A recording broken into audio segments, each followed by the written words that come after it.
fellas. 1, 2. Stand center.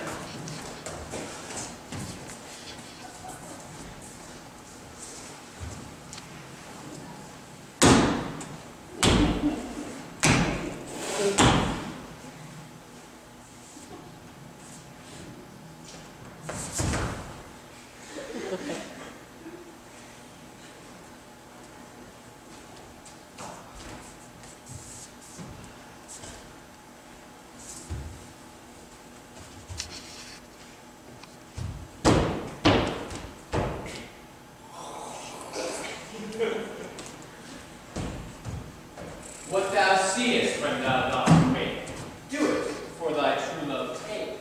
Love and languish for his sake. Be it ounce or cat or bear, in thy eye that shall appear. When thou wakest, it is thy dear. Wake when some vile thing is near.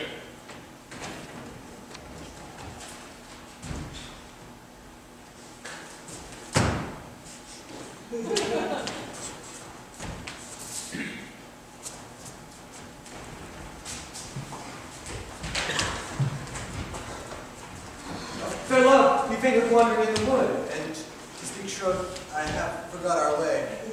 We'll rest us, Hermia, if we think it good, and tarry for the comfort of the day. Be it so, Lysander. Find you out of bed, for I have not this banquet rest in my head. One turf shall serve for pillow for us both. One heart, one bed, 2 bosoms, and 1 troth. Good Lysander. For my sake, my dear, lie further off yet. Do not lie so near. I mean that my heart unto yours is knit, so that but one heart we can make of it. Then by your side no bedroom is denied, for lying so, Hermia, I do not lie. Lysander riddles very prettily. Now much besure my manners and my pride, if Hermia meant to say Lysander lied. But, gentle friend, for love and courtesy, lie further off. Even modesty is a separation.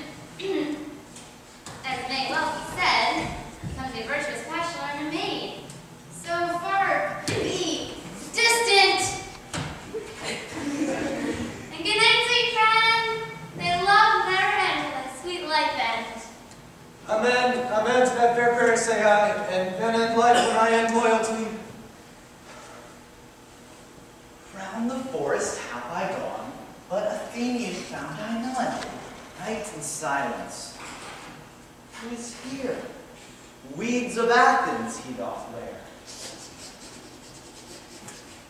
This is...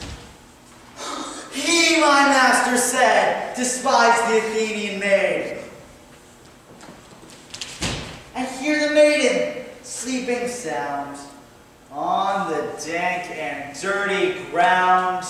Churl, upon thy eyes I throw all the power this charm doth owe. When thou wake, let love forbid sleep is sweet on thy eyelid. So awake when I am gone, for I must now to Oberon. Stay, wilt thou kill me, speak to me! I charge thee hence, and do not hold me thus. Oh, wilt thou dare to leave me? Not so. Stay on thy peril. I alone will go. I am out of breath in this fond chase. The more my prayer, the lesser is my grace. Happy is Hermia, wheresoe'er she lies, for she hath blessed and attractive eyes. How came her eyes so bright? Not with salt tears, if so my eyes are oftener washed than hers. No! No, I am as ugly as a bear! For beasts that meet me do run away for fear. What wicked and dissembling glass of mine made me compare with Hermia's sphery eye? But who is here?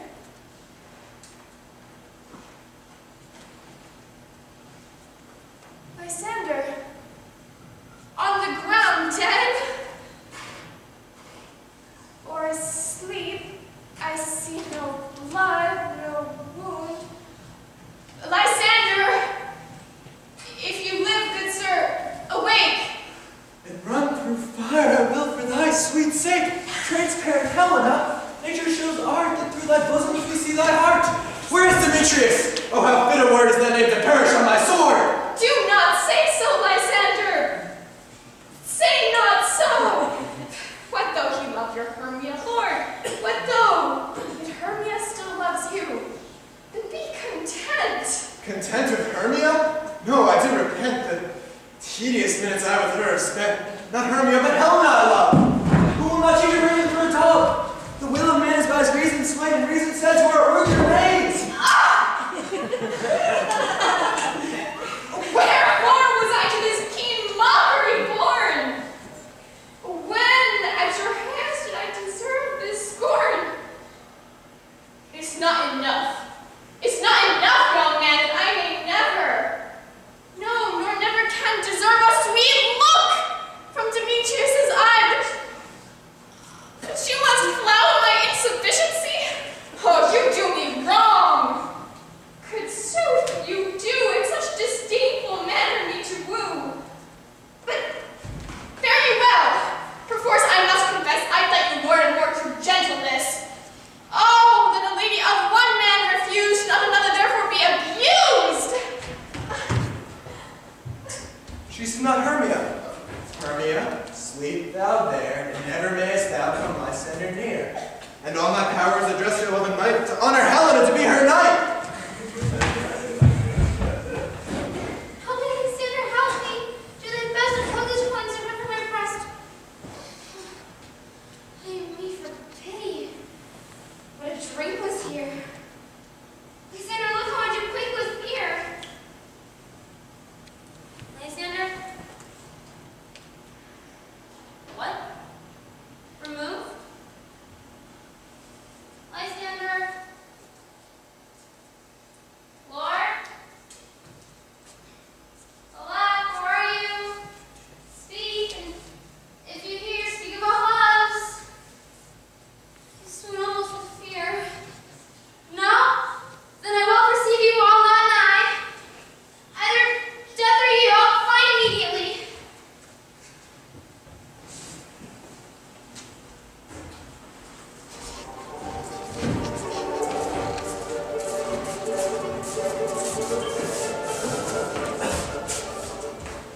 Are we all met?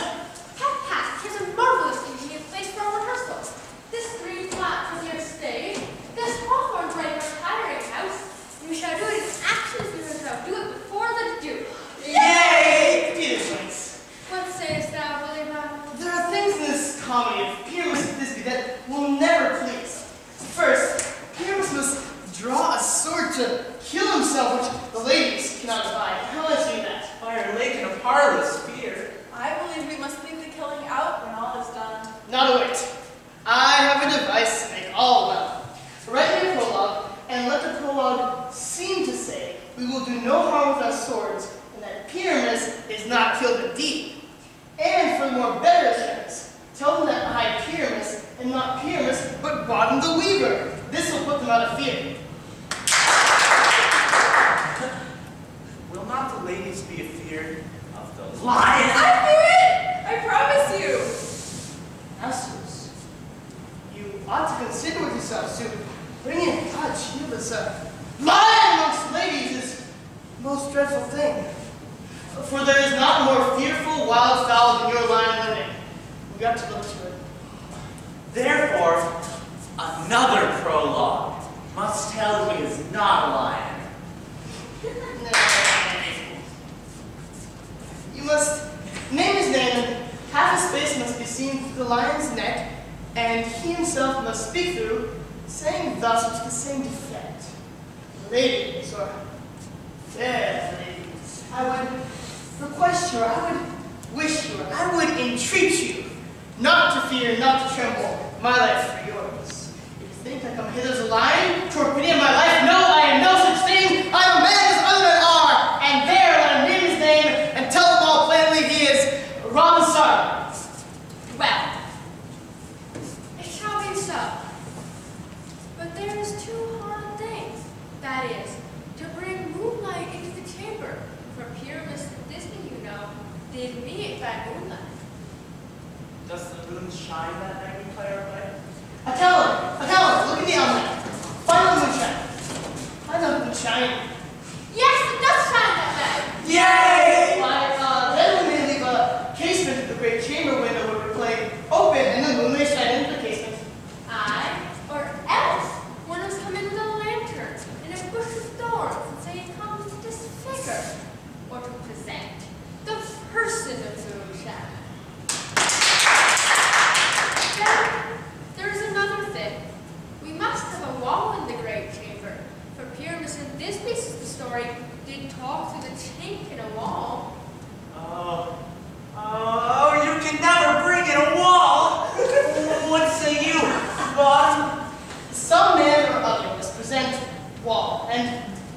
add some plaster, some rough cast, and some low bottom to signify wallet.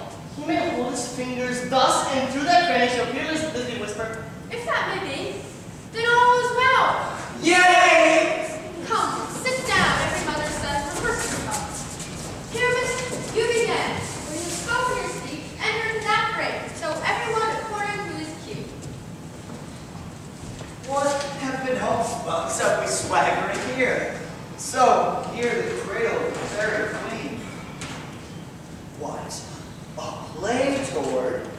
I'll be an auditor, and an actor too, perhaps, if I see cause. Speak, Pyramus, does he stand for?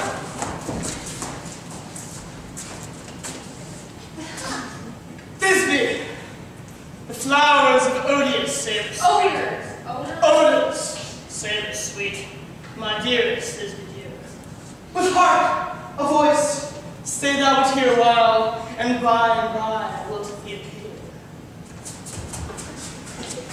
A stranger Pyramus than e'er played here. Must I speak now? I am Mary must you, for you must understand he goes but to see a voice that he heard, this to come again. Most radiant Pyramus was the leeway of you, coming like the red rose and trifling by remote kiss you two, but underneath most lovely Jews, horse, yet would never try to make it Pyramus and Indian. Nice too! Oh, you must not speak that yet. Have you answered the Pyramus? You speak all your pearls at once, cues and all. Pyramus, enter, your cue is past. It is never tired. Oh, it's true as horse, that yet would never tire. If I were fair Thisbe, I were only thine. Oh, monsters! Oh, strange! We are haunted! Pray, masters! Fly, masters! Help!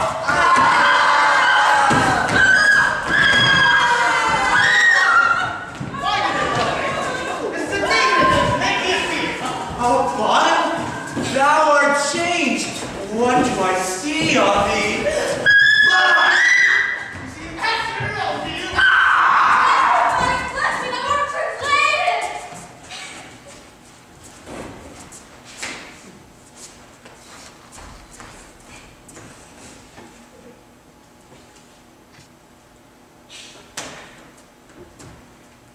I see their knavery.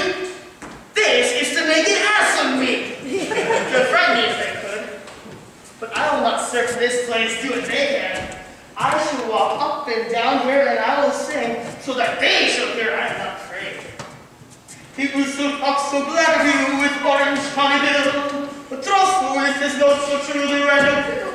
Well! What angel makes me my fly?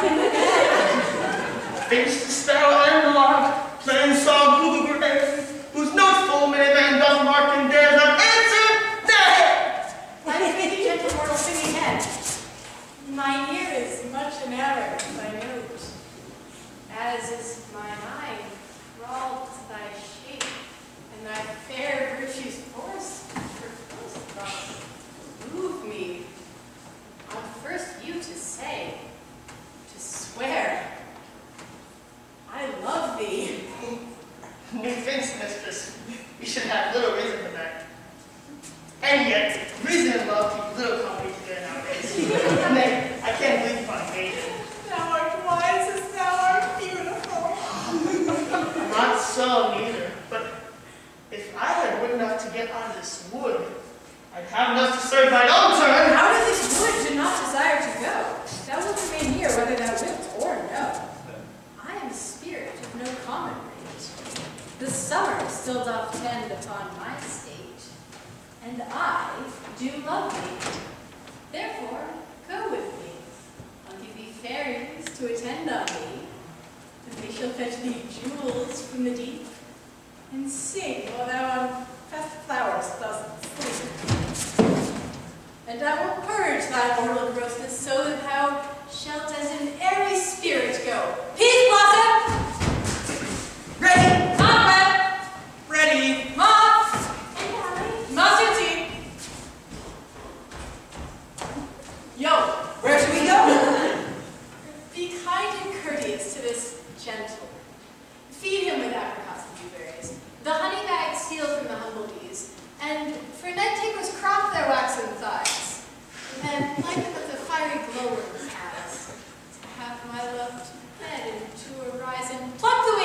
painted butterflies, to fan moonbeams from his sleeping eyes. Nod to him, Alex, and do him courtesies. Hail, Martin, hail. Yo. As by your worship's mercy, I beseech your worship's name. Cobweb. Good Master Cobweb, I shall desire you of your acquaintance. If I cut my finger, I shall make bold with you. Your name, sir. Peas blossoms. I pray you, commend me to Mr. Squash, your mother, and Master Peace, God, your father. I shall desire you of your acquaintance too. Your name, Madam Chaplain. Mustard seed. Good Master Mustard Seed, I know your patience well. I promise you, your kindred has made my eyes water ere now. I shall desire you of your acquaintance, good Master Mustard Seed. Come, wait upon him. Lead him to my bower.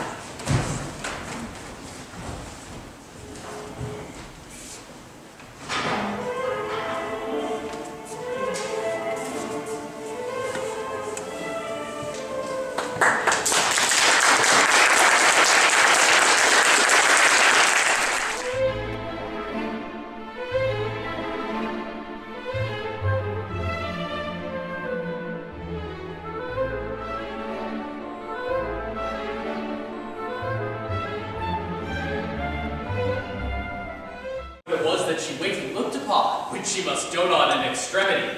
Here comes my messenger. How now, mad spirits? My mistress with a monster is in love. Near to her close and consecrated bower, while she was in her solemn sleeping hour. A crew of patches, rude mechanicals, who work for bread upon Athenian stalls, were met together to rehearse a play intended for great Theseus, his nuptial day. The shallowest thick skin of this barren sort, who Pyramus presented in their sport, forsook the scene and entered in a break. When I did him at this advantage take, in ass's knoll I fixed upon his head. Anon, his Thisbe must be answered. Forth my mimic comes. When him they spy, so at his sight away his fellows fly. And at our stand, here o'er nor one falls, he murder cries and help from Athens calls. I looked on in this distracted fear and left sweet Pyramus translated here, when in that moment so it came to pass, Titania awake and straightway loved an ass!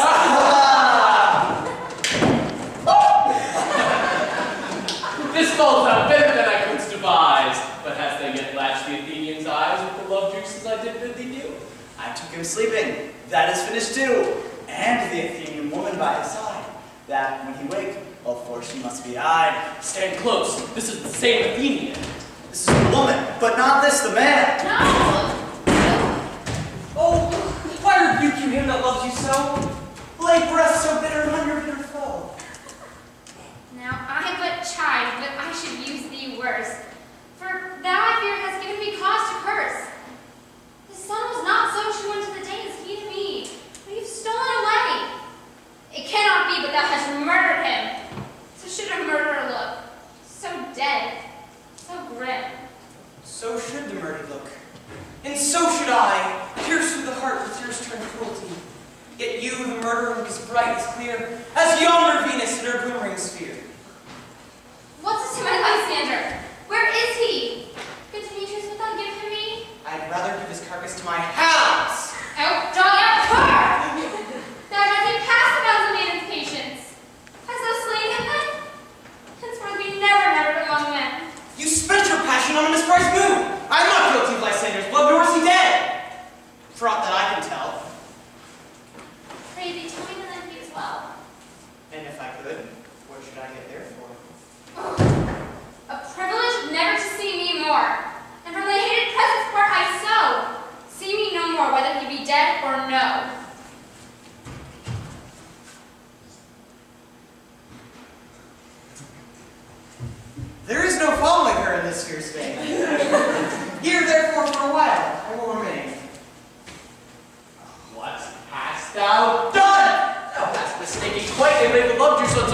sight. About this would go swifter than the wind. And Helena of Athens, look thou far. By some illusion, see thou bring her here. I'll charm his eyes. Again she do appear. I go, look how I go. Swift in the air from the Tartar's bow.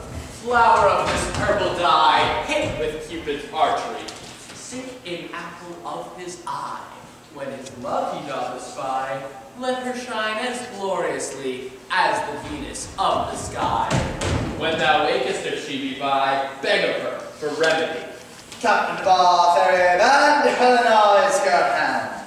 And the youth mistook by me, pleading for a lover's fate. Shall we their fond pageant see? Lord, what fools these mortals be! Stand aside, the noise they make will cause Demetrius to awake. Then we'll two at once woo one. That must needs be sport alone. Why should you think that I should woo and scorn?